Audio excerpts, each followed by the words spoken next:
Never in my wildest dreams did a pandemic cross my mind when I began to learn how to sell things online. When I became fascinated with the whole idea of affiliate marketing and online income and passive income, pandemics were like last on the list next to zombie apocalypse. Like that just no, like not even a thing that I considered.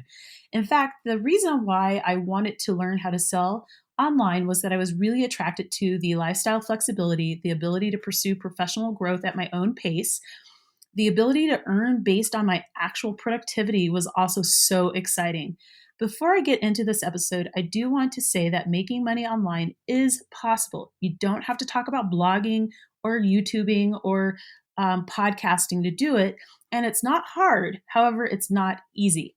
Making money online lands in the middle of the hard place that exists between doubt, hard work, and luck. With the large majority of the world being quarantined at home, experiencing job instability, and wanting to avoid being exposed to the coronavirus, if you've ever been interested in working from home, selling products that you've created online, or just curious, like, how does this stuff even work? This episode is for you. I will talk about content creators and non-content creators during this show, so this show will be ideal for everyone. And I will also touch on making sales during tough economic times. I think it's really important to touch on that. In order to get to the show notes, go to the following: michelleismoneyhungry.com/how to make money online selling what you already know. Again, that is michelleismoneyhungry.com/how to make money online selling what you already know.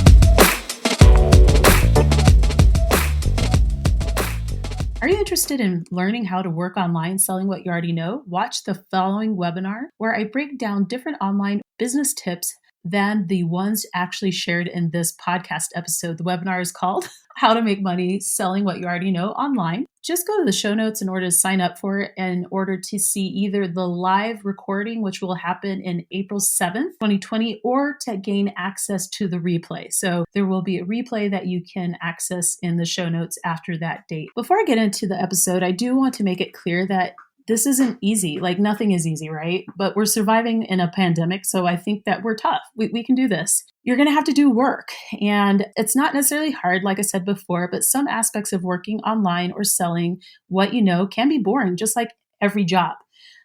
But it's boring until the money starts coming in. And then you're just like, oh, wait a minute, this is kind of awesome. Remember, working online includes the word work. In order to get started, it's important to take an inventory of what you actually know. That can be what you actually know that can be sold online and doesn't require physical products. I'm making the distinction of not selling physical products because currently it's very difficult to source physical items because of disruptions to the supply chain. It's also easier on you to sell services or digital products because they don't require going to the mailbox, making sure a physical product has actually arrived, and it's just simpler. Like it's a lot easier to manage. There are a couple of ways to make money online selling what you already know as a content creator, so I want to touch on those first. The first would be coaching people. You could help people move towards the certain results that they're trying to achieve. Blogging, vlogging, or podcasting, those are all long-term money makers. So the thing about blogging is it's highly unlikely you're going to make money the first month. It's very unusual when that happens. However, in the long run, it could be quite lucrative depending on how you monetize your blog, or YouTube channel. And it just takes time for that to grow. You have to appeal to an audience. You have to grow listenership, viewership, that kind of thing. And it takes time for that. But the hardest thing that you have to do as a content creator is create consistency. And I think that's where most people struggle. In fact, that was my hardest area of struggle, was being consistent. And nothing really moved forward until I could get that consistency down. And right now it's challenging, right? We're stressed out. So you have to think about that as you prepare whatever your online platform, product, or idea is going to be. Like, how can you be consistent with it during these times? Affiliate marketing. You basically make money sharing your favorite goods and services. You share an affiliate link with your audience, disclosing your affiliate relationship, and you get a percentage of the sale if someone purchases the item using your affiliate link. I love affiliate marketing. It's like the best thing ever. Create a course. I sell a course, Make Money with eBooks, where I teach people how to make money passively through the sale of ebooks. Write ebooks, fiction or nonfiction. Get paid for sponsored content on your platform, whether it's a podcast sponsor, blog, what have you. So there are people who have contacted me. In fact, I've gotten more people contacting me for sponsorships on my website. So that's been very interesting to observe. Take some time to consider what type of help are people needing and where do your skills intersect with that need? Do websites need content? If yes, do you love to write? Well, then you could be providing this service to people. Are you good at editing audio? So maybe you are a podcaster and you love podcasting. Maybe that is a skill that you can help other people with. Editing podcasts can be very time consuming. It can be very annoying. So you could help people with that. Are you currently an administrator and rock at organization? Maybe you could use those skills as a virtual assistant. My friend Kayla Sloan, founder of the Course 10K VA, details how, and she also gives students access to qualified client leads in her course, depending on the tier that you purchase in. I'll include a link to the podcast episode where we talk about how to become a virtual assistant, her program, that kind of thing. That'll be at the bottom of the show notes. Do you understand how to do SEO? We're in the technology age, and most websites are not optimized for good SEO, and that's search engine optimization. So if you have that skill in particular, you could be really helping people, especially now when businesses are having to change their services, they're having to change their copy, they're trying to reach people in a completely different way than what they were doing before. So they might be compelled to work with you so that they're getting leads in through organic leads to their email list through SEO. So if you have that skill set, sell it. Are you an educator and have a solution for parents who now have become homeschool instructors through no fault of their own? Do you already teach a fitness class? And if you do, why aren't you teaching classes online? This one innovation to the as a response to the coronavirus has been actually one of my favorite changes to my current classes that I take, and I really hope that this innovation continues forward.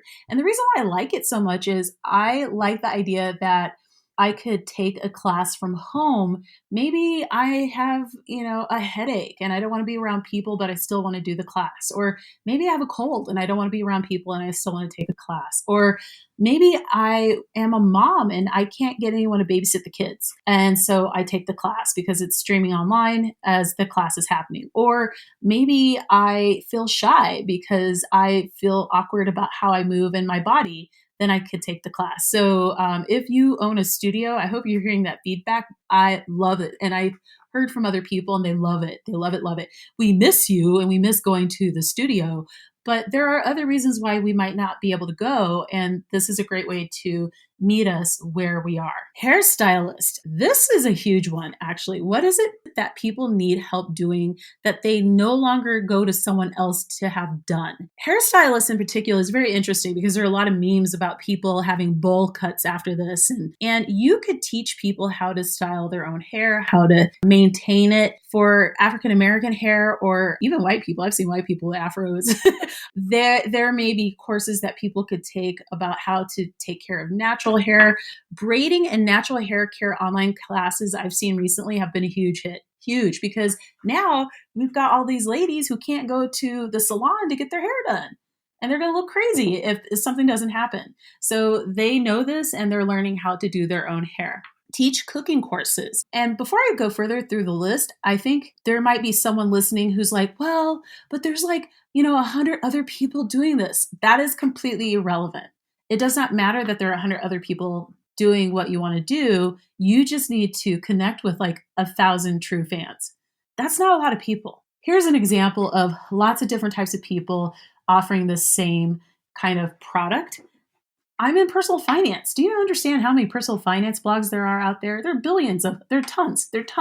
But what differentiates differentiates each blog is the person, like the person's story, the results that they're sharing, like the journey. So you have to think about the services that you're sharing from that perspective. So if you are an African American woman or man teaching how to braid your hair, you could share your family story about getting your hair braided as a kid, or maybe you lost your hair and that's why you now get it braided, or braiding made your hair healthier and it grew over time. Whatever. You need to share your story in order to differentiate yourself from other people. And honestly, we have hundreds of millions of people who live in this country. So again, the percentage of people that you need to help is very small. It just feels big to you because you haven't started. Online tutors. So if you have math skills, science, reading, whatever, and you like kids, all these parents are stressed the hell out homeschooling their kids because that's really what's happening right now. They're managing, like, I can't, as much as I want children, I'm so glad I don't have any right now. Like, I can't even imagine the stress that they're under. So for them, they're looking for solutions to making their lives easier in terms of getting their children educated. Like, who has a tool to help them with that, or tools? So if you are that educator who's like, I've got this tool to help you, manage online learning better for your children, sell it. Like, please, they need your help. Tax preparation, budget consultant, or budgeting course creator. So a lot of people are starting to lose their jobs or just their income has changed. How can you help people do better with the money that's coming in? I paid off $60,000 worth of debt. And so in my case, if I did a course, I would probably do it on how to pay off debt, like a different course. Fitness courses or classes geared towards specific communities. There's a community called Big Booty Yoga that was here in Denver.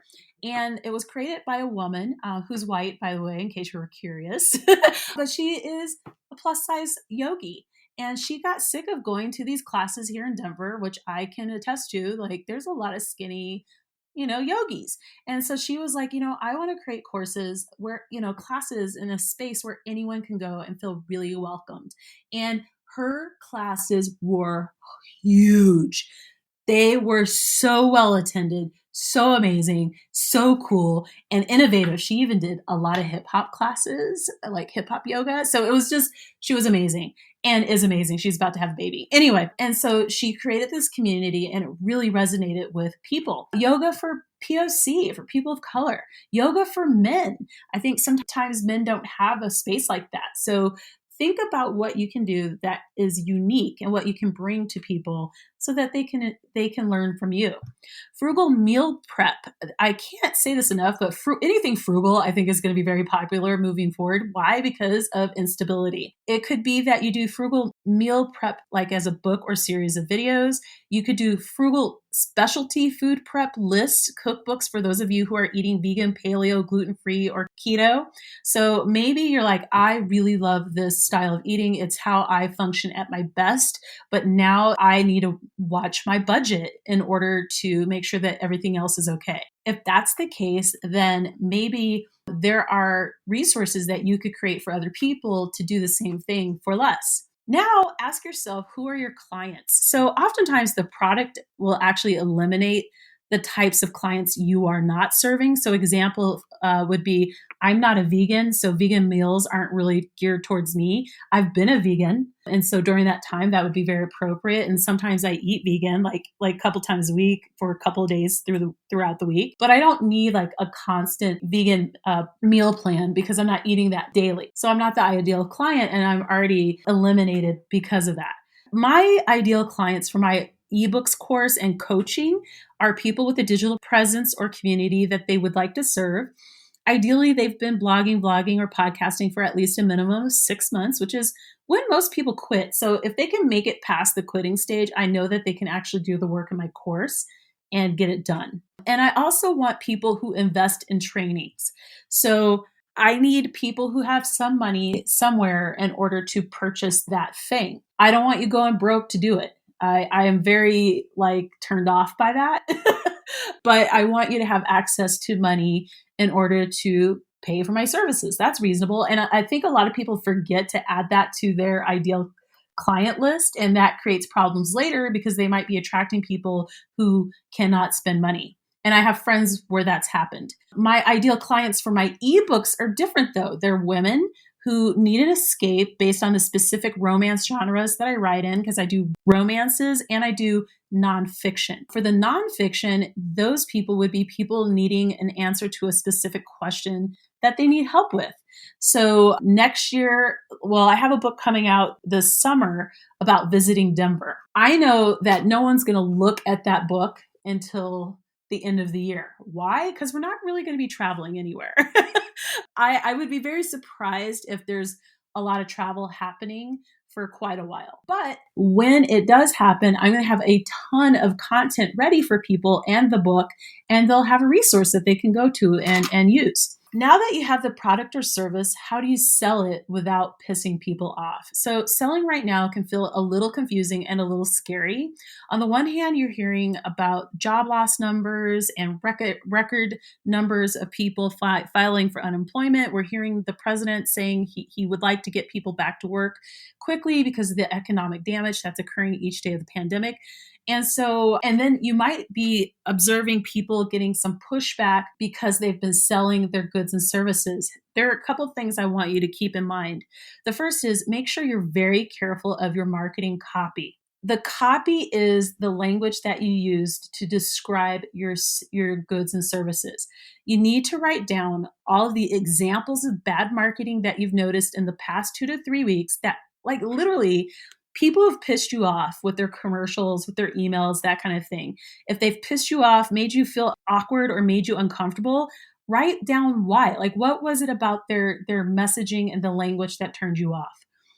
Be of service. You'll notice that all of the business ideas that I shared on this list were helping people with their current needs right now, like what is going on now.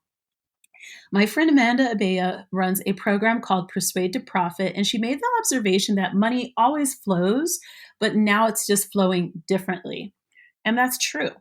Many people are struggling financially and many people are not. This has always been the case. Like when I was living in the studio with my mom during a recession, a studio, working at Starbucks, making $7.25 an hour and going to graduate school and just stressed out of my mind. Like there were people around me who had great money. Life was good for them. I had $60,000 in debt, student loans, I had a lot going on. So my point is there's always people with and without money. It's just how it is, and it sucks, but this is true. There are 325 million Americans out there, 325 million, probably more, quite honestly. And the reality is that business owners really need to serve a very small percentage of that 325 million people in order to make a difference to them and to you. Please use the right language for the people that you're looking to help. This is called copy. Again, I mentioned it before. It's the language used to sell products. In fact, as I worked on this podcast episode, I actually watched a really effective Hyundai car commercial that talked about the current crisis, how they're working with future customers, and basically sharing that they saw that people were stressed. They are selling cars. They are selling an item that's like $20,000, $15,000, $16,000, $20,000. And I literally do not want to own a car. And I was like, well, maybe I need to check out Hyundai. Like it really resonated with me. And it was not a hard sell at all. And I think that that's the other thing too. You don't have to do a hard sell with people. In fact, typically, I don't think it's effective. Watch your favorite influencers who seem to be getting the language right. Write down notes. See what about their marketing and messaging is resonating with you. And then finally, speak to the people who are your ideal customers. Get them on the phone. Get them on a Zoom just to do some market surveys. See what they want. Finally, be 100% committed to your product and the solution that you're providing in the event that someone does give you some pushback about selling products at this time. For me, my thought is, how can the economy get back on track if we don't generate income and employ ourselves and other people? Just because I'm selling a thing does not mean you should be buying it. Period. If you don't have the money, don't buy it. Why do you think I had to pay off $60,000 worth of debt? I was buying stuff I could not afford. So my point is, just because something is for sale does not mean that you need to be compelled to purchase it. It'll be there. Finally, how much should you charge? Well, that really depends. There are a number of variables to consider. What is the product that you're selling? Are you providing a service? Please do not get paid hourly, if at all possible, for services that you're selling, such as virtual assistant work, that kind of thing. Please create packages of the services that you're providing so that you can get it done for your clients and add other ones. My concern is because I've been in this position, I did, and I'll keep talking about virtual assistant work. I was a virtual assistant. I was hourly, and it was very annoying because I would get the stuff done, but then they would kind of like watch my hours and all this kind of stuff. And I'm like, I learned how to do this for years, like how to be an effective administrator. I'm now stuck on the clock when I've already provided the service. Basically, you're getting paid for results and your expertise, not to sit there and watch the clock. So when you're putting together your packages, you need to keep all that in mind, but don't undersell yourself, and don't let people nickel and dime you and take away your time, because you could be adding other clients to your roster. I want, like, if I have a VA, I want them just to get the work done and we're good. That's it. I just want it done. And I want you to be reliable. That's the other thing. Is this an ongoing subscription or a one-time thing? Again, talking about pricing. Offer payment plans. Most courses, or rather most course-related tools, like the tool that actually houses your course, provides that functionality. So you don't have to do anything. You just like push a button, and then anytime someone purchases your course, they can purchase it either as a one-time fee or payment plan. Super easy. It took me a while to charge what I currently do now for my course, and that was because I realized I was undercharging based on the amount of service that students were getting. But it just took a while to figure it out, and figuring out pricing is just an ongoing process. I hope this episode got your wheels turning. Now is the perfect time to start your online business, even if it's just a part-time side hustle. Don't forget to watch the How to Make Money Online Selling What You Already Know webinar. I'll be talking about very different things in that webinar and expanding on this topic. Or if you would like to speak with me, schedule a free 20-minute clarity call today. The scheduling link is in the show notes. Please do take care of yourself, stay safe, and thank you for listening. Make sure to subscribe and review this show.